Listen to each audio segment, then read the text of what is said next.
Bom dia, eu sou a Cris Nalmoves. Bom, deixa eu apresentar vocês primeiro, desculpa.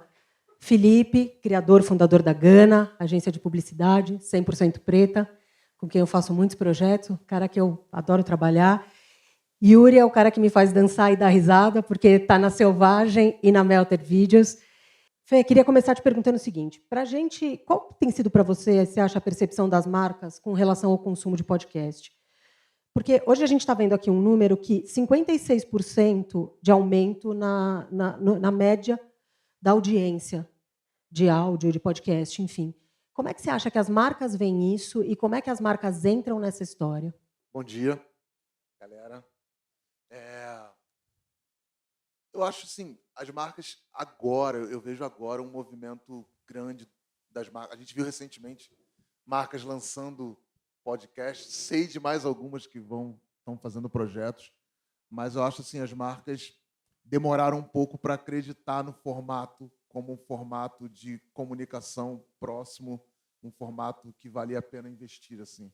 Acho que as marcas começaram ainda muito tentando investir em projetos que já existiam, como coloca um merchanzinho lá, o nosso, sei lá, pega um podcast lá, ou bota uma inserçãozinha e vamos fazer o nosso projeto de podcast, ou realmente tentar alguma inserção que realmente faça sentido com o conteúdo que está sendo tratado no podcast.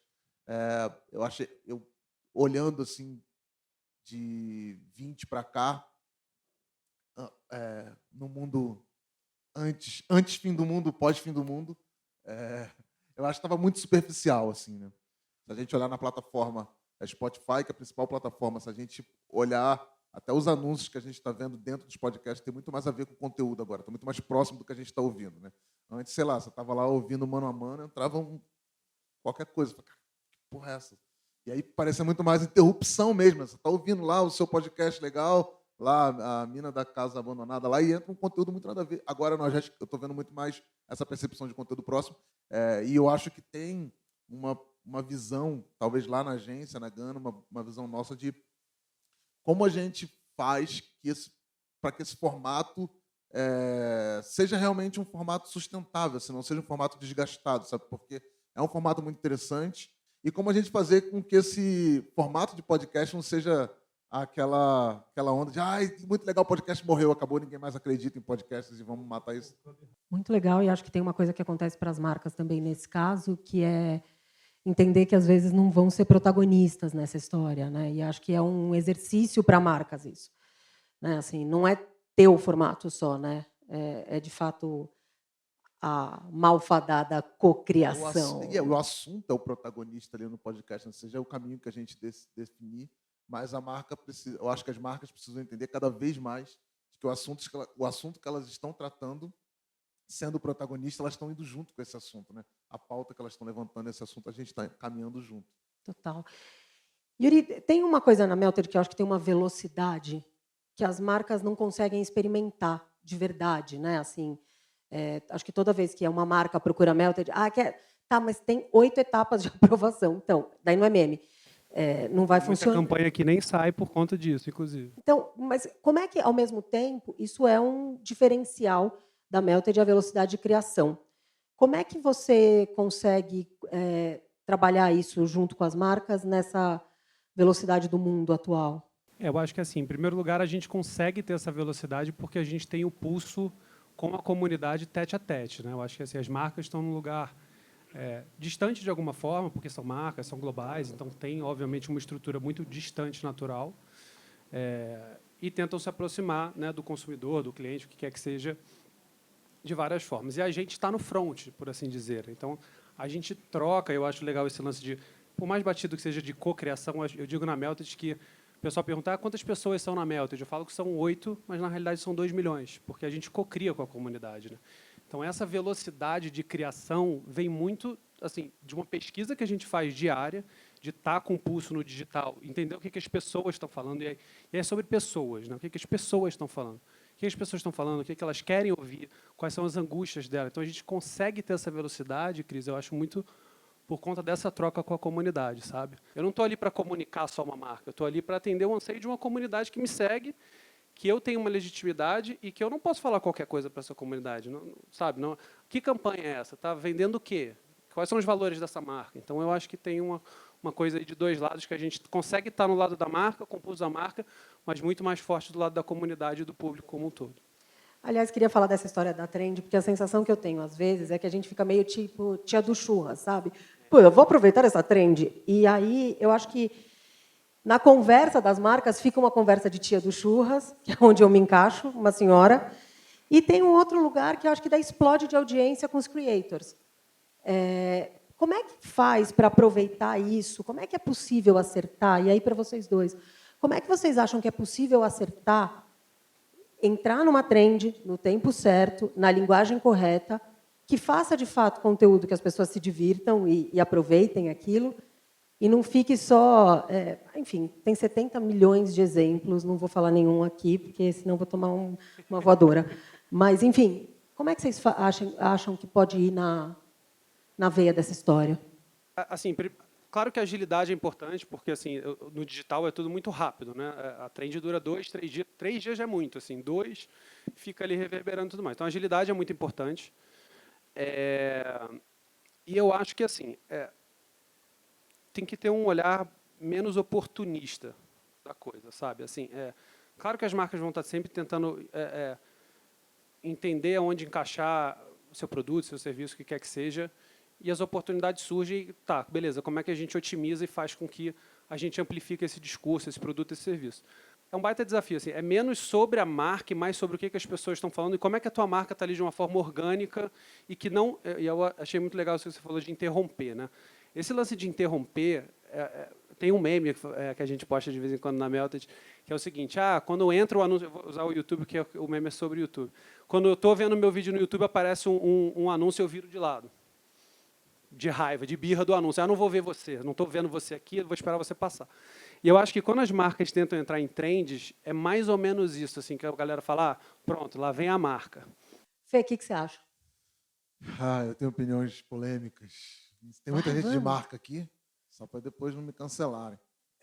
Não, assim, ó, cancelarem os contratos, na verdade. Não, primeiro eu acho que eu tenho um problema com o Always On, porque eu acho que o Always On das marcas hoje, nosso, virou um calendário. Assim, a marca virou, sabe, folhinha de calendário que você abre lá, tem dia de Tiradentes, agora dia do não sei o quê, dia do mecânico, dia do não sei o quê. E as marcas viraram isso agora no Always On. Então, todo dia quer falar alguma coisa e quer participar de alguma coisa. Então, assim, você vira um calendário de coisas que toda hora você quer entrar numa conversa e você não tem sustentabilidade em nenhum assunto. Você não tem cauda longa em nenhum assunto. Legitimidade. Então, toda hora que você entra, você está interrompendo. Porque você nunca falou daquele assunto, você nunca falou do dia do mecânico. Que merda é essa agora que você está chegando na trend do dia do mecânico e quer participar? De onde você veio, sacou? E eu acho que a segunda coisa, que eu acho que vem muito do que o Yuri está falando, que assim, as marcas querem fazer tudo e querem que tudo, obviamente. Aqui do lado de cá, a gente sempre enxerga o nosso trabalho como super importante. E, cara, e é importante o que a gente está fazendo, nosso emprego e tudo. Mas lá fora, cara, a galera está cagando para a marca, para a gente. A galera quer ver a trend, só que ninguém se importa, cara. Então, a gente quer que tudo dê muito certo. E, às vezes, não vai dar. Às vezes, o Melted vai fazer um post e vai flopar, cara. E beleza.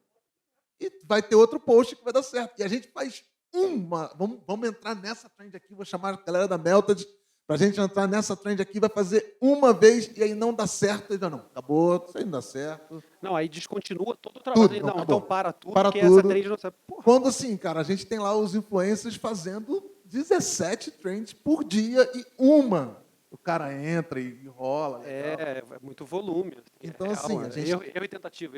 Se a gente quer participar da linguagem, a gente tem que participar como as pessoas estão realizando a linguagem. É importante isso, assim, da tentativa e erro, né? E acho que a facilidade desse tipo de formato é também poder errar rápido e errar mais barato do que errar colocando 30 segundos no Jornal Nacional. Né? Então, dá para errar um pouquinho e testar. Eu acho que é uma cultura nova, acho que para todo mundo. Testar, errar e flopar é ruim, né? Assim, você acha que você vai fazer aquele tweet do ano, que você vai vou bombar. Não acontece nada. Nada. Nem minha mulher dá like, às vezes. Aí você fala, tá, legal, mas eu acho que é importante conseguir isso para as marcas, né? Assim, conseguir chegar perto desse formato. E aí, pensando nisso, uma das coisas que a gente ouviu aqui o Brian falando, o caso da Kate Bush, silêncio, os jovens estão conhecendo Kate Bush, e acho que 69% no Culture Next tem um dos dados, 69% da geração Z escuta conteúdos de outras décadas, música de outras décadas e tal. Então, a gente vê que esse fator nostalgia é super importante. Melted com essa cara, às vezes, anos 90, total, assim, que eu amo, Geocities. Como é que você faz, como é que vocês fazem para criar, olhando para esse fator nostalgia, ao mesmo tempo que são marcas que estão apontando para um futuro? Falando de geração Z especificamente, é claro que os millennials e outras gerações, o senso de identificação é imediato porque a pessoa viveu aquilo, né? Então ela se vê num conteúdo nostálgico e fala, pô, vivi isso. É quase como se a Melted tivesse vivido aquele momento com ela. Então esse laço de comunidade é cada vez mais fortalecido quando rolam esses conteúdos nostálgicos. Mas falando de Gen Z especificamente, eu acho que tem uma questão da Gen Z que ela é uma geração muito angustiada, não no sentido ruim necessariamente da palavra, mas tem uma angústia de mudar o mundo, né?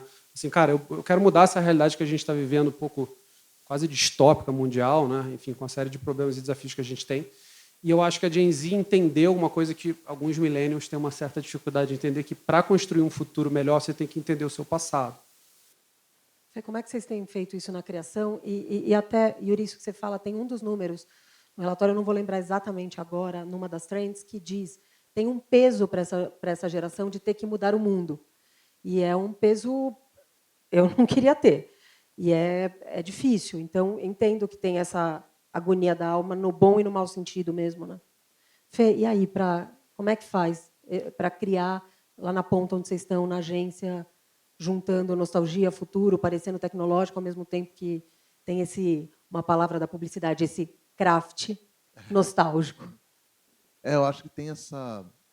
Primeiro que, assim, a gente tem a tendência, sei lá, acho que também uma coisa da nossa geração, acredito que aqui a galera é mais da nossa geração, assim, de achar que falar em Gen Z e imaginar um monte de molecada maluca, sacou? E eu acho que eles são muito mais espertos, muito mais malandros e muito mais inteligentes e aprendem as coisas muito mais rápido que a nossa geração aprendeu, por conta do mundo que a gente vive hoje. Então, eu acho que tem uma coisa que é dessa nostalgia. Não sei se é uma nostalgia, assim, que é meio que uma nostalgia do novo. Assim, não sei nem se dá para usar esse termo. Se estou criando aqui. Mas é porque, ao mesmo tempo que essa coisa do passado, é um passado que eles não conhecem, assim, que eles não viveram. Então, os caras estão descobrindo o disco do Clube da Esquina, porque saiu na lista dos melhores discos do mundo. Então, a galera que não sabe o que é, e foi ouvir. Pharrell deu uma dançadinha, né? Então para eles é novo, né? Então apareceu o Pharrell e o Kanye West dançando. Então, cara, os caras foram descobrir o Clube da Esquina, mas para eles é novo. Não é velho, não estão com nostalgia de como era legal. Não, cara, é novo. Aconteceu agora, entendeu? Então parece que está tudo acontecendo agora para essa geração e está acontecendo de novo. E para a gente, fala assim, pô, mas sério? Agora só que vocês descobriram? Agora só que eles estão vivendo isso. Queridos, muito obrigada. Obrigada por me explicarem a Jay-Z. Obrigada, gente. A gente vai para o próximo papo. Agradecida.